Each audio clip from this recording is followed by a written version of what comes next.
পৃথিবীর দক্ষিণ মেরুতে অ্যান্টার্কটিকা এমন একটি মহাদেশ যেখানে পরিবেশ এবং আবহাওয়া মানুষকে এক বিন্দু পরিমাণ ছাড় দেয় না।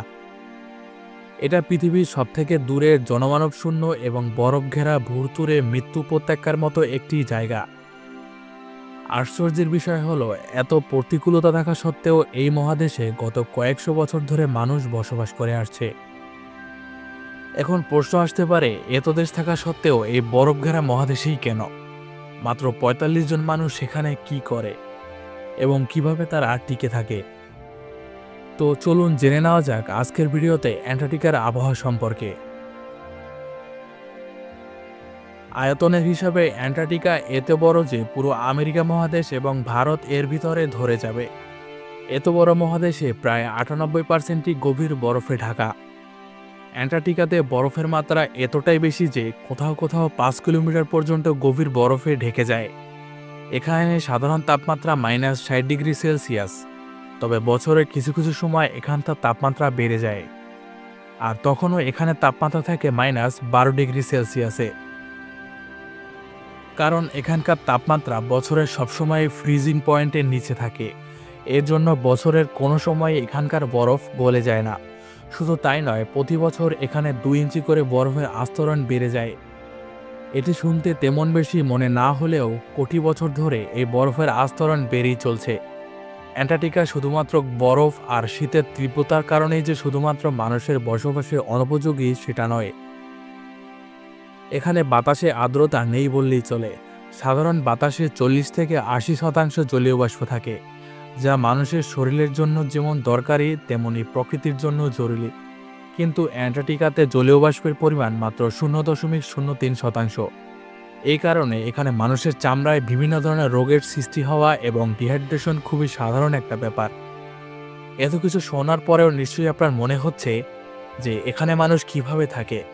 মূলত এখানে মানুষ থাকে গবেষণার কাজে।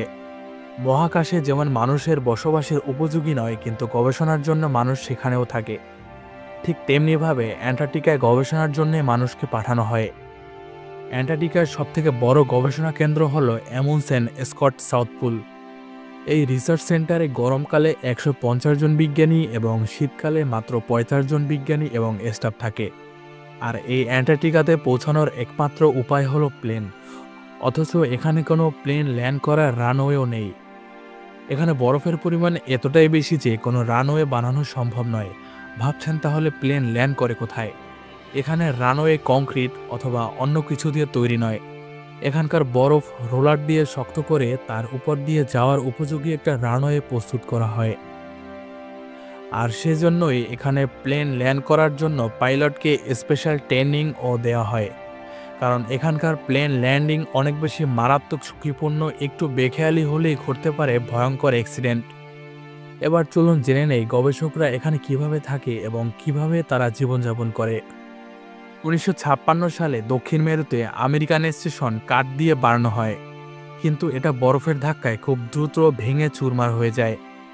১৯৭৪ সালে এটা বিশাল ইগলু ঘরের আকৃতির রিসার্চ সেন্টার বানানো হয়েছিল, কিন্তু আমেরিকানদের এই চেষ্টাও বিফলে গিয়েছিল।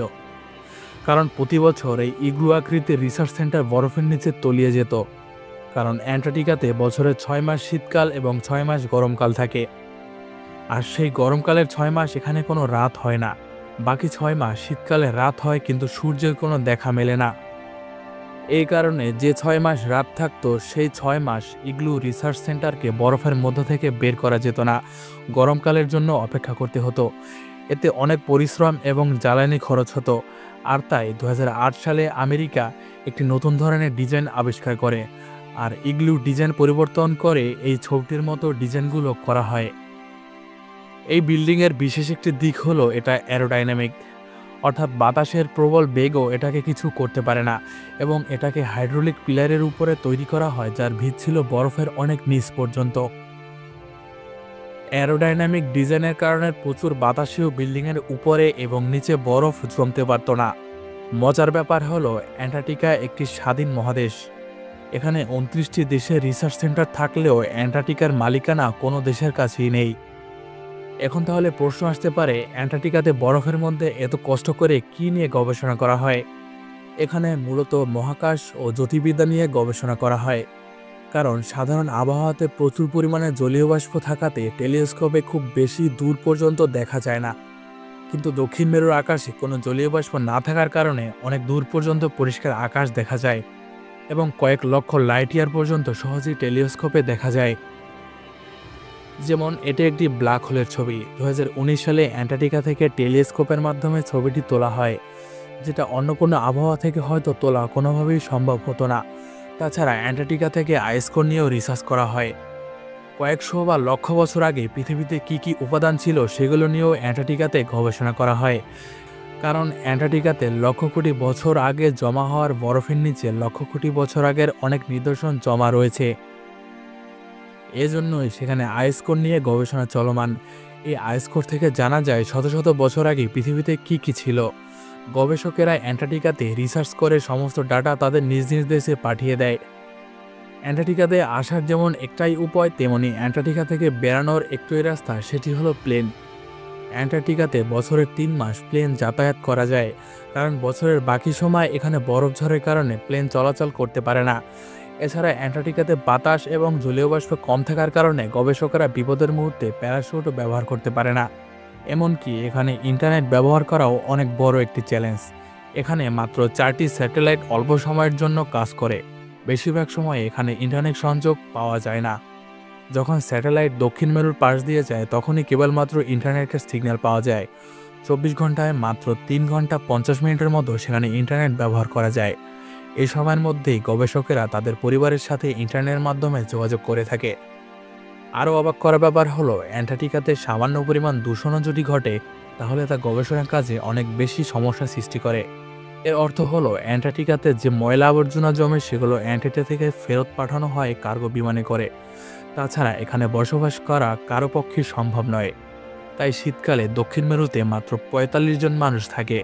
এই 45 জন মানুষকে বিশেষভাবে পরীক্ষা করে সেখানে নেওয়া হয়, কারণ শীতকালে যে কোনো অনাকাঙ্ক্ষিত পরিস্থিতির সৃষ্টি হলে যাতে তারা সেখানে সার্ভাইভ করতে পারে। যে সময়ে 6 মাস শুধুমাত্র রাত থাকে তখন যে কোনো মুহূর্তে উদ্বিগ্নতা, ডিপ্রেশন এবং অসুস্থতার সৃষ্টি হতে পারে, এবং সেই ভয়ঙ্কর সময়ে এখানে কোনো ধরনের নেটওয়ার্ক থাকে না বললেই চলে। এমন কঠিন পরিস্থিতিতে যেসব ক্রুরা দক্ষিণ মেরুতে থাকে তাদের পরিস্থিতি এবং আত্মত্যাগ এই ছোট্ট ভিডিওতে বর্ণনা করা সত্যিই অসম্ভব।